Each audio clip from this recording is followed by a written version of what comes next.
Welcome back to the podcast. I hope you had an amazing Easter. A new podcast episode drops every Monday, so please be sure to subscribe so that you don't miss a single one. On my social media this week, I share results of a 52-year-old woman, Melanie, that lost 17 pounds and 7 inches off of her waist. Go to my Instagram at Kelly Counts Macros to take a look. Her story is motivating all of my listeners and followers to take action and join the next shred, which opens April 11th, because she is a menopause myth buster that loves pizza and finally conquered her weekends. The waitlist for the spring shred will be in the show notes. Today, we will be discussing how self-sabotage is ruining your weight loss goals with some actionable tips that you can apply so that perhaps you can continue on your weight loss journey without gaining and losing the same 2 to 5 pounds every week. Inside the clubhouse, the monthly membership, we just ended a 4-person team challenge. It was called March 4th. My club mates killed it. We walked for 27 days and dropped inches, pounds, but most importantly, we built a new habit and mindset. It was so super motivating. This week inside the Kelly Counts Macros Clubhouse membership, we used our leftover ham and hard-boiled eggs to make a delicious, creamy, comforting potato and ham soup for meal prep for dinners, and used our leftover hard-boiled eggs from Easter to make a simple, macro-friendly Greek yogurt egg salad for our lunches. Both really hit the spot. I look forward to having dinner done where you can just heat it up. Plus, I look forward to my lunch every day. You can throw the egg salad on a bed of lettuce or in a pita. I even added some turkey bacon and it is bomb. It feels so good to have lunch and dinner prepped for the week after a crazy holiday weekend. These recipes, as always, are clickable inside of the Kelly Counts Macros Clubhouse and shoot right into the app. You make the recipe, decide on your portion size, feed your people, done. Always family-friendly meals and desserts inside of the monthly membership. Today, we will be talking about how to halt the self-sabotage and keep you cruising towards your summer beach body. But first, I want to read a 5-star review of the podcast. P. Graziano says, "Great podcast for tips while on vacation. Great tips for how to stay on track and not gain while on vacation, all while enjoying life and foods. Super easy tips to follow. Taking the info and applying it to after vacations too. I have a little weight to lose. Kelly is your girl to help you meet your goals." Thank you, P. Graziano. I love that you used all of my tips in the Clubhouse membership vacation guide and from the podcast episode, 10 tips to not gain weight on vacation. If you have not listened to that episode, go back and give it a listen. It's called 10 Tips to Not Gain Weight on Vacation. I love reading all the reviews. I read each and every one. This helps me help the world. So if you have not left a review, please do so. Be sure to hit the follow button as well so that you do not miss any episodes that drop each and every Monday. I'm going to be honest, the biggest struggle I see is self-sabotage when my clients first come to me. I was talking to a new Clubhouse member, Melissa. She struggles with self-sabotage, as many of my Clubhouse members do. We were reviewing her past weekend at a check-in. She went to a party, and in came her family member with her favorite delicious brownie dip. This is her favorite dip of all time. And Melissa had done good all week and really did not want to screw up and gain back the 2 pounds that she lost during the week. She viewed this as a bad food that she shouldn't be eating. One bite in, and her brain said, "You screwed up, throw in the towel, eat all the things, including go ahead, overeat the dip, and start over Monday." Self-sabotage again. She was mad. How many find themselves in this pattern? Today, we will be discussing self-sabotage and how to halt it abruptly so that you can fit into those pants that are waiting for you in your closet. Remove the all or nothing mentality and the good food, bad food mentality. That's what we work on inside of the shred and in the clubhouse so that every weekend is not delaying your results. Self-sabotage in weight loss refers to the subconscious behaviors, your thoughts or actions that hinder the progress towards achieving your weight loss goal. It's a counterproductive habit despite your desire for positive body composition change. One common form of self-sabotage is negative self-talk, where individuals undermine their confidence and motivation by focusing on failures or shortcomings rather than celebrating their success. This negative mindset can lead to feelings of inadequacy, demotivation, and ultimately a setback in their weight loss journey. The I suck negative talk, the I failed again negative self-talk. For instance, someone trying to lose weight might have a day where they fall short of their protein intake goal.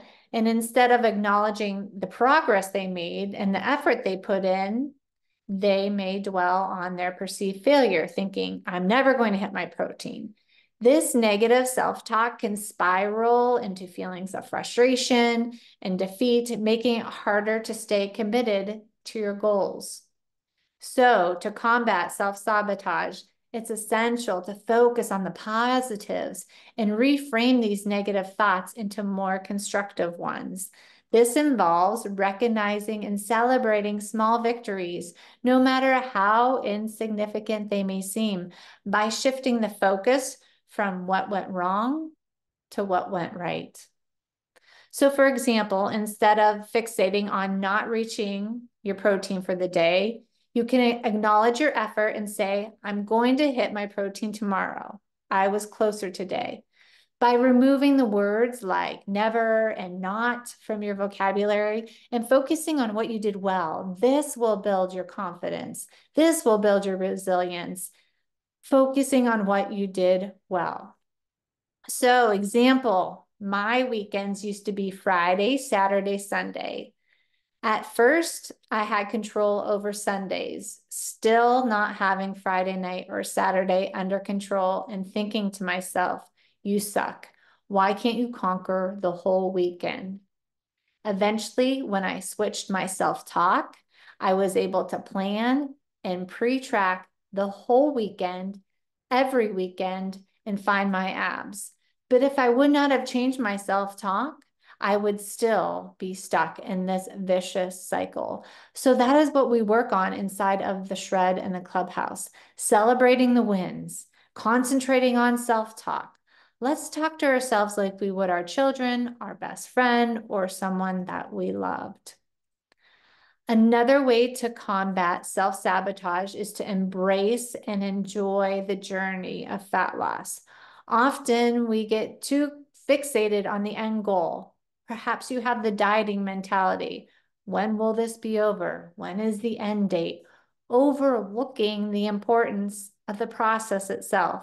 By finding pleasure and fulfillment in the journey, it will be sustainable while enjoying peanut butter and chocolate and wine and spiked seltzers and Mexican meals out and reaching your body comp fitness goals. For example, let's say you've been counting macros and making healthier choices as part of your weight loss journey. Let me use myself as an example. When I first started counting macros, I struggled with this. So my birthday is November 20th, my son's birthday is November 21st, and my daughter's is November 22nd. 3 days in a row. And it is a week plus more of celebrating. You have to do the family party, the friend party, the special dinner, the multiple homemade cakes, snacks for school, cake pops for the volleyball team. My kids, they were about to turn 2 and 5. I thought to myself, how the heck am I going to stay on track? Thanksgiving is coming, Christmas is coming. I want to feel good in my clothes and confident in my pictures. But yet, I did not want to miss out and be so strict that I did not enjoy all of the yummy treats. Instead of berating myself for veering off track, I chose to view it as part of the journey. I acknowledged the moments of indulgence as a natural part of life, celebrating. It was okay.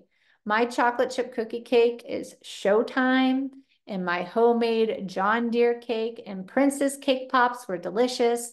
It was very important to not only be a good role model, but then not be so restrictive that I could not enjoy it. It took some mental work, but after the celebrating was over, you dust off your knees. It's a fresh start and a renewed commitment to your goals. And it was to my goals. Rather than dwelling on a slip up, I chose to focus on the progress I had made and the lessons that I had learned from the experience. You remind yourself that setbacks are not failures, but opportunities for growth. Focus on what you did 1% better than last year, what you can do 1% better at the next holiday event. By embracing the journey, you recognize that it's not just about reaching a specific number on the scale, a specific weight, but about the personal growth, what you discover about yourself, and empowerment. It is empowering. That is what comes with the process. You can find joy in the small victories. You can celebrate your successes and approach challenges with a positive mindset. Ultimately, if you enjoy the journey, you create a sustainable path because that is what we all want. I hear you all saying you're tired of yo-yoing back. So if you are tired of the yo-yo, this is what we work on. This is the aspect of being 1% better. We work on this inside of the shred and also the monthly membership, the clubhouse. Another strategy to combat self-sabotage involves changing your thoughts on your past. I'm talking about your past and adopting a forward-focused mindset. Instead of dwelling on the past, the setbacks you had with Weight Watchers or failures with low carb, where you lost the weight but gained it all back and then some, you need to learn to release the grip of the rear view mirror and embrace the present moment and imagine what your life will look like without always having to think about food or it being too hard. As you know, I keep it as simple as possible, and that's why the success happens, why the weight melts off, and why it actually stays off. One approach is to challenge the belief that past patterns will repeat themselves. Just because certain outcomes occurred in the past doesn't mean that they're going to happen again. And by recognizing that you have the power to make different choices and create new outcomes, you can break free from the cycle of the self-sabotage. Notice how weight loss and fat loss is all mental. You have a choice. So often I hear, I get 2 weeks into a diet and I quit. I get 1 month in and I get tired of the food. That is why we always keep it fresh inside of the clubhouse with my grocery hauls and weekly clickable recipes. The last month when we made that protein edible cookie dough, it has been a clubhouse favorite for after dinner and those evening cravings. Just sits in the fridge waiting to be eaten. So setting tiny goals can help you navigate the journey towards your larger goal. Rather than feeling overwhelmed by the prospect of making big changes, focus on taking small steps forward. Maybe that is drinking water for you, drinking more water. Maybe that's walking at lunch, habit building, tiny habits. I have many clients that start with one tiny goal and we habit build each week at the clubhouse check-ins. Climbing the mountain one step at a time allows you to build momentum, gain confidence, and make sustainable progress over time. If you try all of the things all at once, you will crash and burn. Did you know day 19 is considered quitting day? If you can make it that far, if you say, I'm going to count my macros, I'm going to exercise for an hour, I'm going to meal prep, grocery shop, and make nutritious meals for my family, I'm going to walk, I'm going to drink my water and post my success every day on social media. If you try to do all of those things all at once, you will crash and burn. As you know, I like to keep it super simple. Let's choose one of these and start that today. Perhaps it's going for a walk after lunch. Perhaps it's drinking more water. I would love for you to head into my free Facebook Kelly Counts Macros community and let us know one tiny thing you will do today to get the momentum rolling. Because you are in my Kelly Counts Macros free Facebook group, correct? If not, I want you to get there and join us. Consider the analogy of a journey represented by a straight line versus a zigzag path. While the straight line may seem like the most direct route to your destination, life, right? Life often presents twists, turns, your dog dies, you go on vacation, your mom needs help, your kiddos are sick. So embracing the zigzag path acknowledges that progress is never linear and that setbacks are a natural part of the progress. You need to remain flexible. You need to be able to pivot. You can navigate these challenges more effectively and stay committed to your goals despite these detours. I am saying temporary detours. Despite those temporary detours, be patient and compassionate with yourself throughout the journey. Recognize that reaching your desired body takes time, takes patience and consistency. If you find yourself feeling stuck at a certain weight or struggling to stay consistent, reframe from criticizing yourself and instead practice self-compassion. Understand that setbacks are opportunities for growth, opportunities for learning, and trust in your ability to overcome these obstacles and continue moving forward. May I add that your goal weight should not be your destination. It's how you feel. I have a Clubhouse member. Her name is Tammy, and she fits into her wedding dress again. And she was super surprised that fitting into her wedding dress did not mean she had to be the same weight that she was on her wedding day. So I want you to realize that your goal weight does not need to be your destination. It's how you feel. By shifting your focus from the rear view mirror to the road ahead, setting small goals, embracing the zigzag path, practicing patience and self-compassion, you will combat this self-sabotage. This self-sabotage maybe has its grip on you and you want to create a path towards lasting fat loss. The fourth strategy to combat self-sabotage is to ensure that every next decision you make aligns with your goals. After you make one that did not. Every moment, every second presents an opportunity for a fresh start. No need to start over Monday, the next day, the next month, or January 1st. This is the $1 million tip for stopping the spiral, whether it be with food or your thoughts when you step on the scale. So by consciously choosing to make decisions that support your goals, you empower yourself to break free from the patterns and move closer to your weight loss. Each small change you make builds momentum and reinforces positive habits, leading to real change. So the next time you're faced with a decision, take a moment, a pause. A pause is super powerful to consider whether it aligns with your long-term goal. Keeping the end in mind and not that instant gratification of that peanut butter cup. Whether it's choosing a healthy meal over drive-through, responding with patience instead of anger to your child or your husband, or prioritizing your self-care. Take the opportunity to make choices that propel you forward, not set you back. Remember, every second is a brand new chance to rewrite your story and create the healthy lifestyle that you desire. Embrace these opportunities for growth and transformation, and you will be amazed at the progress that you can achieve. The fifth way to stop self-sabotage: stop the thought. Stop this thought. This isn't working. I might as well blank.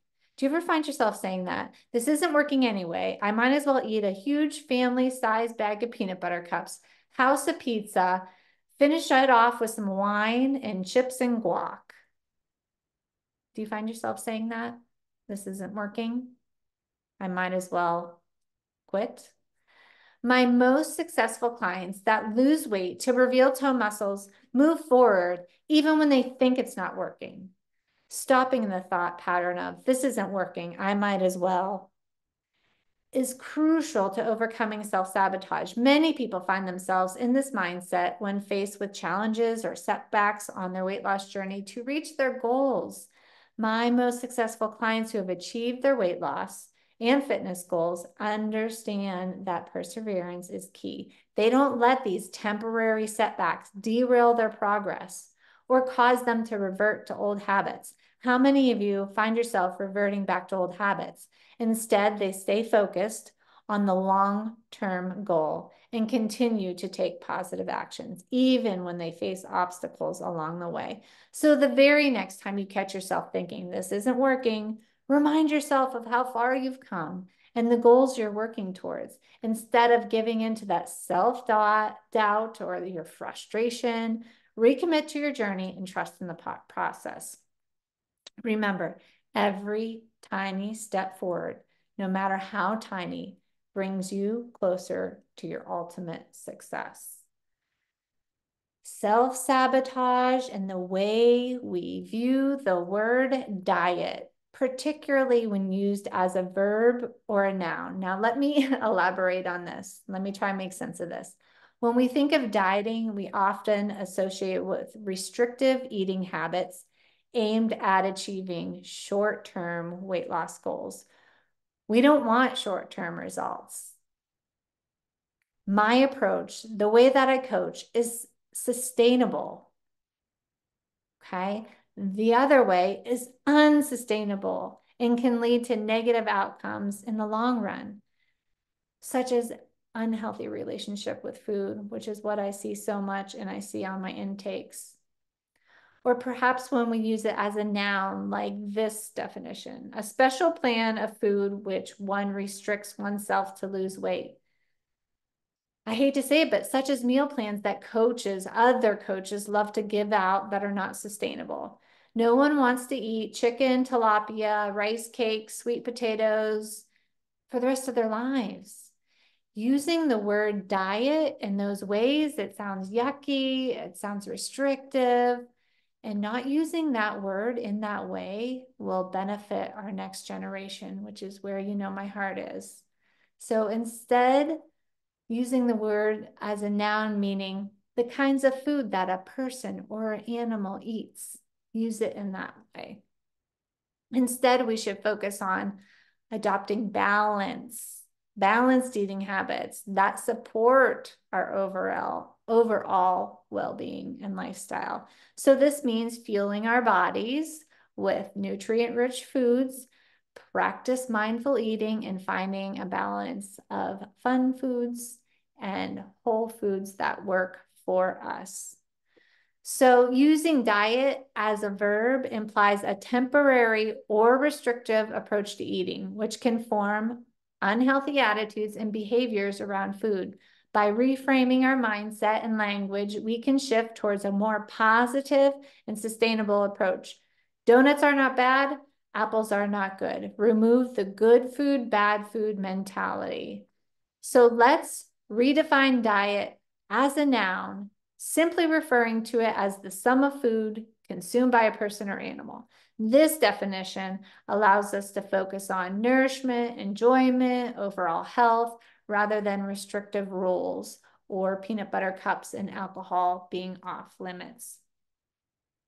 Remember, friends, it's not a race. It's a lifestyle where you're consistent, not perfect. Your diet, air quotes, your diet should not end in 8 weeks or 12 weeks. That is why the Clubhouse is phenomenal for keeping you moving forward and never feeling stuck or defeated. We work you up to maintenance calories so that you don't lose your results. You get more calories and more food, more room for fun foods, as you should not be cutting all year round or forever. Separate your self-worth from your performance. We do that for our friends, our family, our children. An example of what we say to ourselves. Do we say to ourselves, I suck. I ate a whole sleeve of Oreos and now I ruined my day. I'm worthless. If your child says, Mom, Dad, I struck out at the plate and I'm the worst player on the team, do you say, yeah, you really suck and you are the worst player? No, of course not. Self-talk, self-worth is important. Talk nicely to yourself. Talk to yourself like you would talk to your best friend or your child. You are worth it. You will stumble, work to be better. It does not mean you failed. You accomplish more if you are patient with yourself. You accomplish more if you believe in yourself. I believe in you. I want you to believe in you. As we wrap up, we have game-changing single and group challenges for conquering self-sabotage inside of the monthly membership, the Kelly Counts Macros Clubhouse, and also in the Shred. These tools expedite your weight loss, hold you accountable, keep you consistent, eliminate the self-sabotage. Consistency is the magic pill for any goal that you have. If I could bottle it up and sell it, I'd be a billionaire. Thank you all for tuning in. I would love for everyone to share this episode and tag me on social media so that I can say thanks. Also, leaving a 5-star review on the podcast helps me help more people. Who knows, maybe you will even hear your review here. It's time to get out of your own way, out of your own head. I can help simplify it all because I know you're busy. I know you don't have time. I know there's too much information out there. The next Shred will be open April 2024. It's April 1st. It will be open April 11th. The wait list link will be in the show notes. You deserve to feel better in your own skin. I will pull you out from feeling lost and show you exactly how to count macros with confidence so that you fit into those jeans again. The link in the show notes and to register for the VIP waitlist for the Shred. Link in the show notes. Also, Facebook community at Kelly Counts Macros, Facebook free community. Get in there so that you stay in the know and expedite your goals. I will also put that link in the show notes. This wraps up this episode. Now go out and keep it simple. And remember, you're always doing better than you think you are.